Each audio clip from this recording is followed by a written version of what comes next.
Czech Republic immigration is not for everyone, not for every nationality, not for every purpose of stay.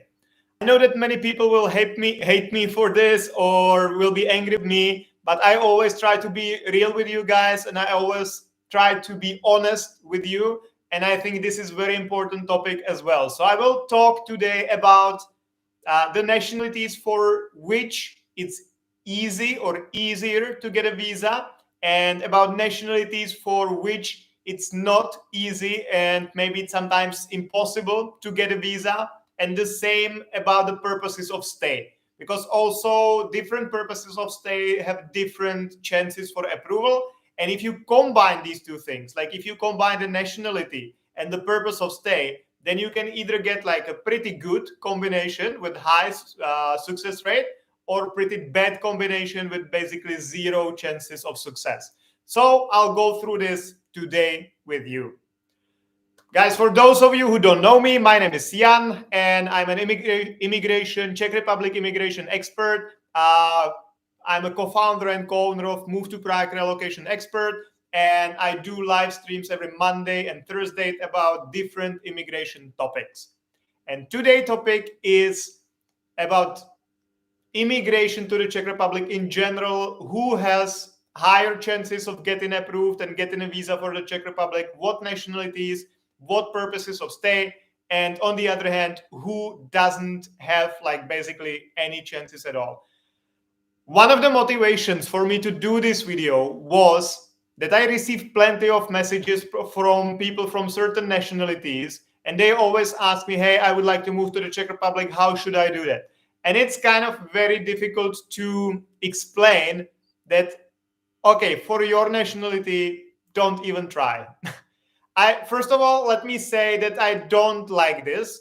This is how government sees that. And this is what government does, like to prevent people from certain nationalities to move here.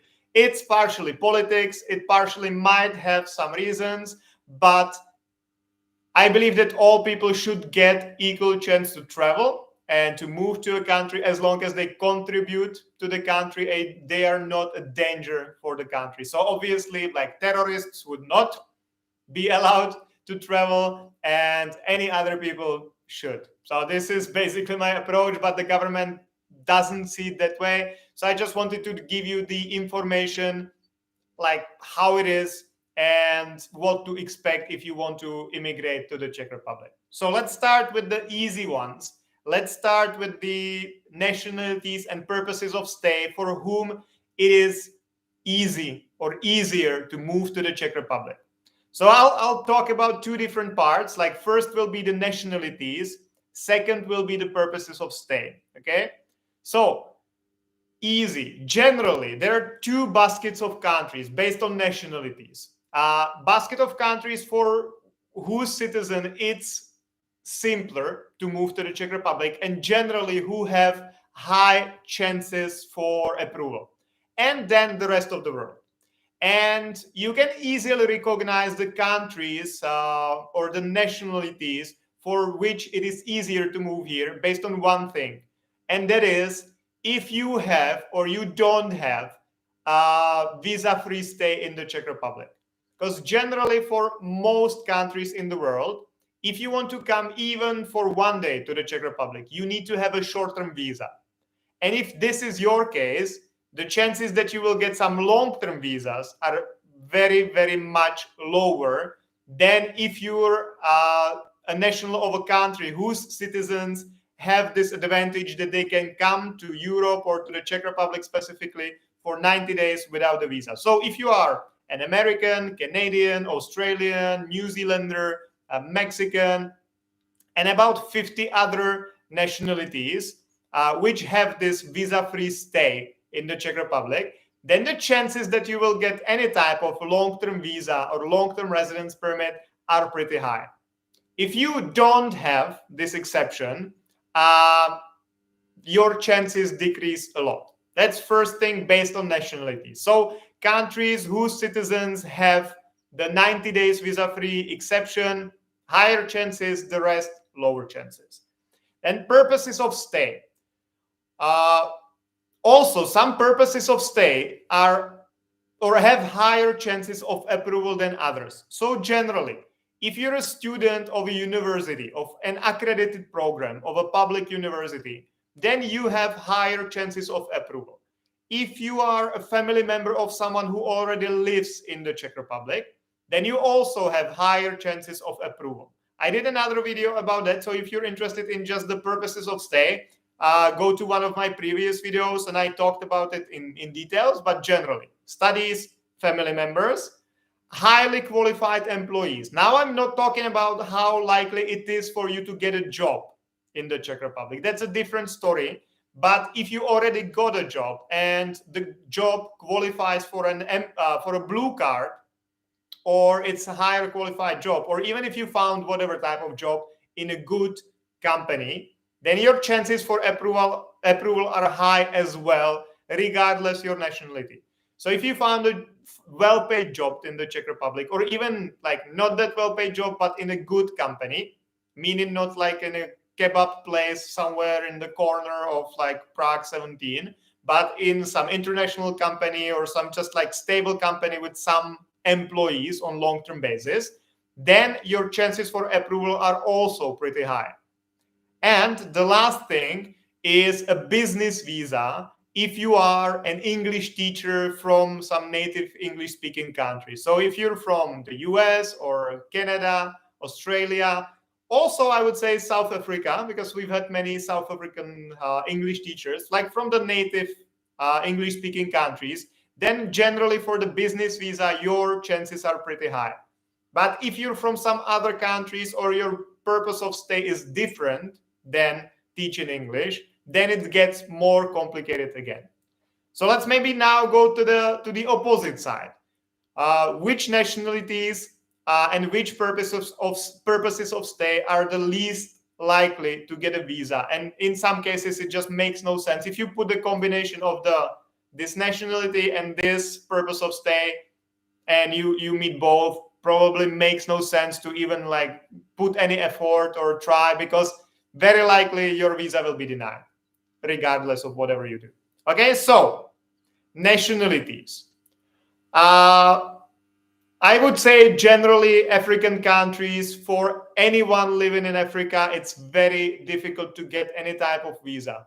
Like if you compare Africa with Americans, for example, the drop between the chances is maybe like 50%, maybe more, in my opinion and my experience. Then countries in Asia, around India.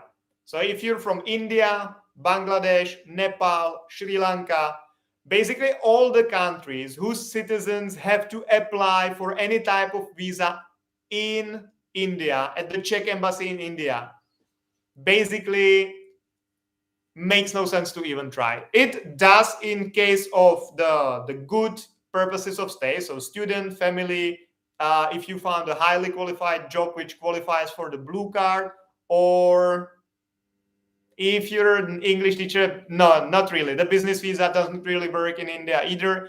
But so these three maybe might work for people who need to apply in India, but it still will be way more complicated than for other nationalities. But if you're, for example, an Indian and you want to apply for a business visa in the Czech Republic, I would probably recommend just trying a different country like Poland, or maybe like some other countries which are more open. For the Czech Republic, combination of being an Indian or Pakistani or like Bangladeshi or whatever in that area, and trying to apply for a business visa, the chances that you will ever get an appointment and that you will ever get approved are pretty low. So these would be the countries. As for the types of visas, as for the business, the purposes of stay, the least likely to get approved is a business visa. So if you want to apply for a business visa and you are not an American who wants to teach English in the Czech Republic, getting the visa approved will be very complicated for you. For many reasons, I talked about it in other videos, but generally, business purpose of stay is one of the most complicated to get approved.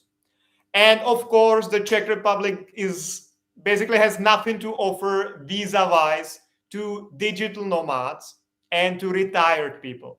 So if you're a digital nomad, don't and you want to continue being a digital nomad, don't even think about the Czech Republic again, unless you are an American, Australian. Maybe we can find some way there, but generally, again, for example, if you're Indian digital nomad, choose a different country. I'm not saying this like from my personal perspective that I would not like Indian digital nomads in the Czech Republic, but just the chance that you will get a visa in the Czech Republic as an Indian digital nomad are basically like zero. Never zero, but very, very low. And it's better to spend the time, money, effort in some other country where you actually have some chances of approval. And the other group of people is retired people. So if you are retired and you want to move to the Czech Republic just to live here and to spend your retirement, also ideally choose a different country because there is no visa option for retired people. So if you are retired, you will need to find some other purpose of stay, meaning you will need to find a job, or you will need to start a business. And then we are getting to the previous what I was talking about previously. So depends on your nationality, depends on the purpose of your stay or the purpose of stay you choose. So again, if you're retired American and you might, instead of just being retired, you might want to teach English, very likely that will work. If you're retired Indian, the chances that you will ever get a visa here are very, very low, unless you already have someone living here. But in that case, you would not be applying for any type of retirement visa, but for a family reunification, which is one of the better ones, as I talked about it previously. And then the last one, which is very complicated to get every time, is the other purpose of stay. Because for other purpose of stay, you need to convince the Ministry of the Interior that your purpose of stay is good enough for the Czech Republic to grant you a visa. And this very much depends on the mood of the concrete decision maker who's making the decision about your application.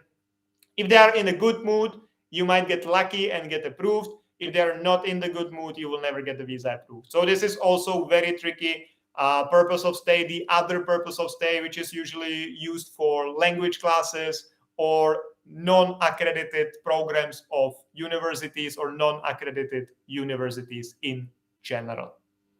So hopefully this was useful. I explained it as I see it in our everyday life, and the purpose wasn't to agree with that. The purpose wasn't to make you angry, guys.